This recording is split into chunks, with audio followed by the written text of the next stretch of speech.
ৰায়েৰ উৰ্বশী উৰ্বশী নাৰায়ণ দেবৰখী প্ৰণাম দেবৰখী ও আপনাৰ আগমনী ঘটে কেতিয়া কেতিয়া মানে বুজিলো সৰগৰ অপেশ্বৰীৰ মন এতিয়াও আছে ঘৰতে কিয়বা নাথাকিব পূৰ্ণবাৰ দৰে মহান বীৰে যে উদ্ধাৰ কৰিছে উৰ্বশী দেবৰখী অতিকে মহান ৰাজন পূৰ্ণবা চন্দ্ৰদেৱৰ পুত্ৰ বুধৰ সন্তান পূৰ্ণবা তাতে অতিকে বিচিত্ৰ পূৰ্ণবাৰ জন্ম বৃত্তান্ত কি বিচিত্ৰ দেবৰখী কিবা কৰিছ নকৰে মোক নিশ্চয় নিশ্চয় তুমিতো জানিবই লাগিব শুনাতে মনোনন্দন সুদীপ্ত জন্মতে আছিল কন্যাৰূপে কন্যাৰ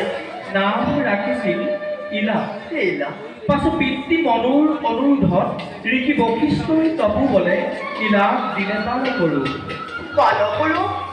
আচুৰি পাছত মহাদেৱৰ দ্বাৰা শাসিত অঞ্চলত ভুলক্ৰমে প্ৰৱেশী পুনৰ সুদীৰ্ণ নাৰী ৰূপলৈ হ'ল পৰিৱৰ্তন পুনৰ নাৰীয়ে অতি বিচিত্ৰ দেবৰখী নাৰায়ণ নাৰীৰূপী সুদীৰ্ণ বনত আছিল ভ্ৰমী তাতে চন্দ্ৰদেৱৰ পুত্ৰ বুধে মোহিত হৈ সুদীৰ্ণ কৰিলে বিবাহ আৰু তাৰেই ফলশ্ৰুতি জন্ম পূৰ্ণবাৰ এবে আমি মাগিছোঁ নাই নাৰায়ণ নাৰায়ণ আচুৰি আচুৰি